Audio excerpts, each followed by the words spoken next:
Cuando me invitaron y vi el título de la mesa, me tuve una cierta duda en aceptar la invitación, puesto que se hablaba fundamentalmente de participación de los trabajadores en la empresa y en la economía, y uno tiene que ser cauto y hablar de lo que algo puede aportar. Y bueno, al final, como hablábamos de la participación de los trabajadores en la empresa y en la economía, y yo trabajo sobre todo en temas de macroeconomía, pues acepté la invitación y he reorientado mi intervención en este sentido, y fundamentalmente pensando en el papel que el sindicato puede jugar como mediador, como interlocutor, como representante social, no solo en el mundo de la empresa, sino en la reorientación de las políticas económicas en favor de la mayoría, en el sentido de que, desde mi punto de vista, no recientemente, y esto es como Gabriela ha explicado, hay una tendencia, no solo en España, no solo en Europa, a nivel internacional, hacia lo que yo llamaría la dessindicalización de la política económica y de la economía. Y, digamos, el leitmotiv de mi intervención, la idea sería precisamente defender lo contrario, la necesidad de una resindicalización del debate en torno a los términos de la política económica y a los propios objetivos de política económica. Y al plantear esta intervención y pensar cómo enfocarla, me llamaba la atención, creo que podríamos utilizar 3 datos que se han publicado esta semana.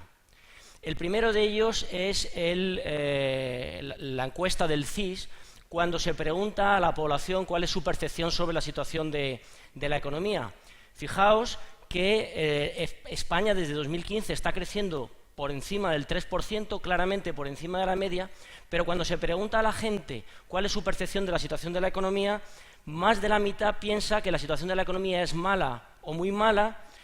El 76% cree que es igual o peor que el año pasado, pero es que además el 65% cree que el año que viene va a ser igual o peor. Es decir, que esta contradicción que yo me imagino en los cuarteles generales del Ministerio, los Ministerios de Economía y Hacienda, no pensando, estamos creciendo al 3% y la gente no nos lo agradece. Un poco estoy ironizando. Claro, ¿con qué tiene que ver esto? Pues precisamente creo que tiene que ver con el tipo de crecimiento que se está produciendo y con esta idea que un catedrático de economía que seguro que conocéis, Antón Costas, en un libro muy interesante que se llama El final del desconcierto, llama la desvinculación entre el crecimiento y el progreso social. Y a mí esto me parece una idea muy importante, idea que tiene que ver, por ejemplo, con que España está creciendo, pero está creciendo con precariedad laboral, con una generación de la precariedad laboral, que tiene que ver con lo que decía Gabriel también del estancamiento de los salarios,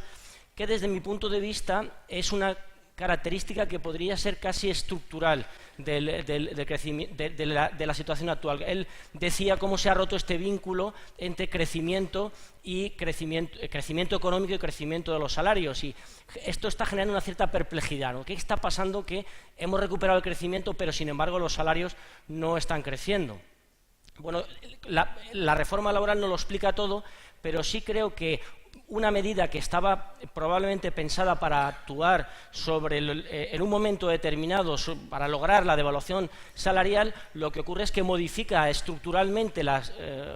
negociación colectiva y va a genera un efecto permanente en el tiempo. Fijaos, decía que iba a mencionar 3 datos, los otros 2 datos que os digo, uno lo podéis ver hoy en el país, y es que España es el país de la Unión Europea con mayor porcentaje de trabajadores pobres, y la tercera noticia es que España va a ser, según las previsiones de la Comisión Europea, en este año 2018, el único país donde se va a volver a perder poder adquisitivo. Es decir, estamos hablando de un crecimiento récord en términos macroeconómicos, pero que no se está trasladando en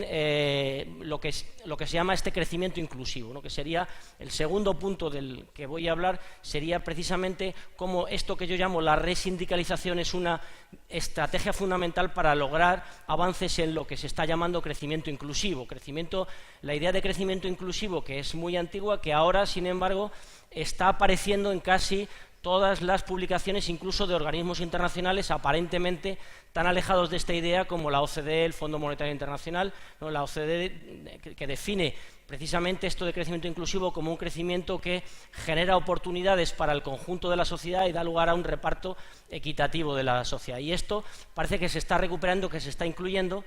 Pero fijaos con una contradicción que a mí con dos contradicciones que a mí me parecen especialmente importantes y que es desde, por ejemplo, la acción sindical donde debe contribuirse a modificarse. Estas dos contradicciones son las siguientes. En primer lugar,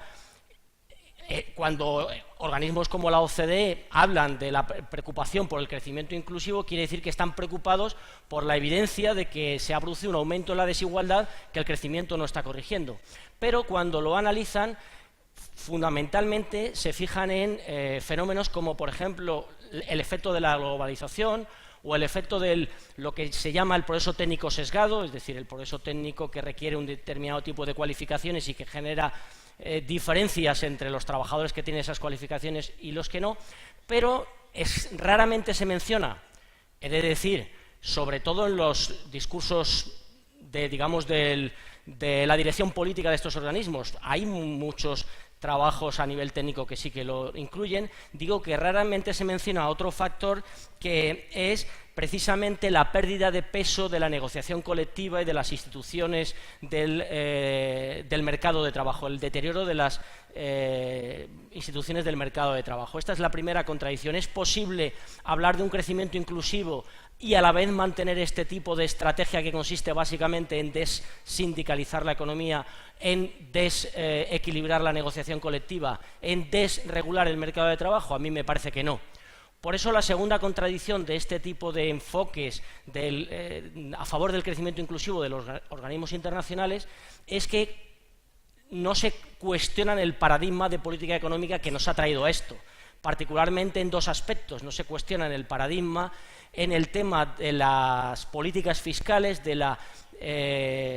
desfiscalización en el sentido no solo de menos gasto o del dogmatismo contra el déficit público, sino también de la reducción de la capacidad redistributiva del sistema fiscal, ¿no? La reducción del impuesto sobre la riqueza, la reducción de los impuestos sobre el capital, la reducción del impuesto sobre sociedades. Fijaos, otro dato de estos días, cuando se está discutiendo los presupuestos generales del Estado,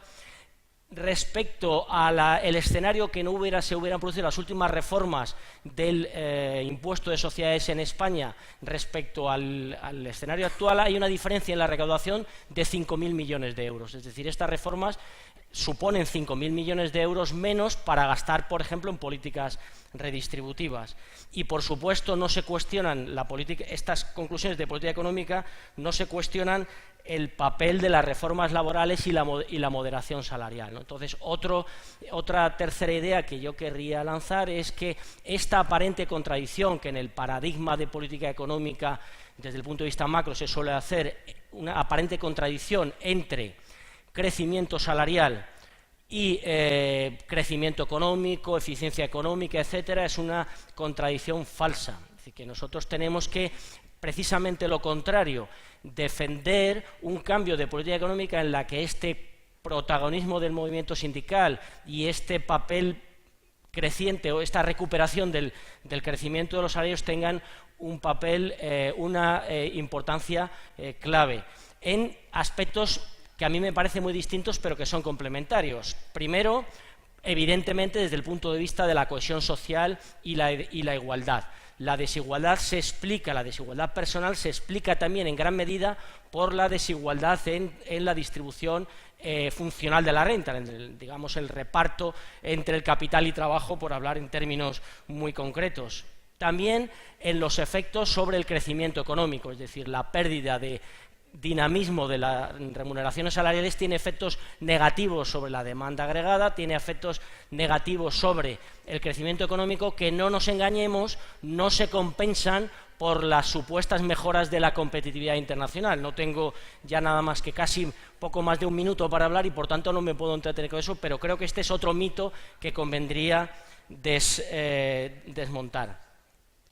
Creo que, en tercer lugar, también es importante desde el punto de vista de la transformación del crecimiento. Para nosotros es importante no solo más crecimiento, no solo crecimiento mejor distribuido, sino también un tipo distinto de crecimiento. Ahí me refiero en impulsar fundamentalmente crecimiento en sectores con mayor valor añadido y crecimiento de la productividad, y, por supuesto, sectores que permitan responder a retos nuevos, como, por ejemplo, el tema del cambio climático, fundamental el tema de la igualdad de género y el crecimiento morado, el crecimiento inclusivo también desde el punto de vista de las mujeres, y el reto de la digitalización. Y ahí,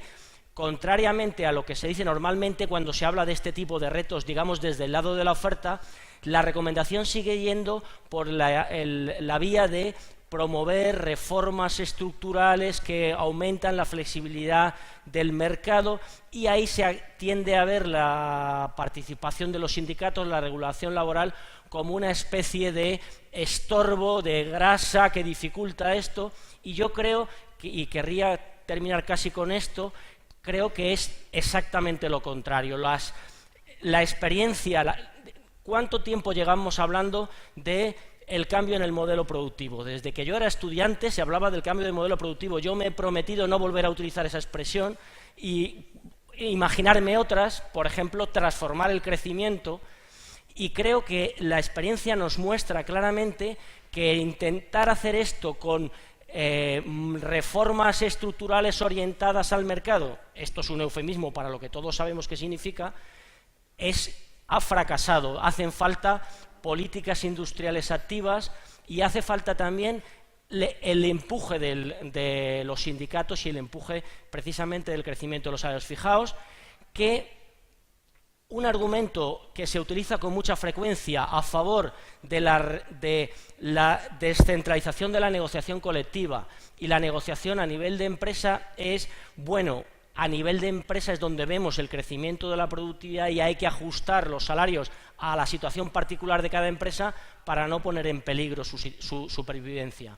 Fijaos que creo que este argumento es completamente contraproducente. Precisamente esto lo que está generando es que las empresas menos eficientes, las empresas menos dinámicas, las direcciones empresariales menos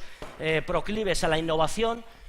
permitan resolver su falta de capacidad para enfrentarse a la competencia con flexibilización a la baja de los salarios, y precisamente hay que reivindicar lo contrario.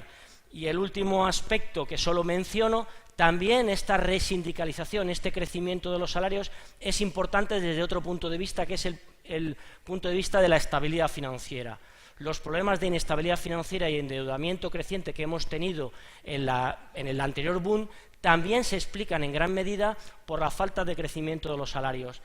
Y acabo con esto, te prometo que ahora sí que es verdad, acabo diciendo que cuidado con esto, que por ejemplo, en el caso concreto de la economía española, que estamos creciendo con un fuerte tirón del consumo de los hogares, el año pasado ya el crecimiento del consumo fue de 27.000 millones de euros, pero la renta disponible de los hogares solo creció en 14.000 millones de euros. Esto quiere decir que el consumo está empezando a estar tirado por una bajada de la tasa del ahorro, de la tasa de ahorro de los hogares, no por la recuperación de la renta disponible, es decir, de los salarios, y que por primera vez desde la crisis el año pasado los hogares han vuelto a tener necesidad de financiación y, por tanto, necesidad de endeudarse. Simplemente estos datos para la reflexión. Con eso termino. Gracias.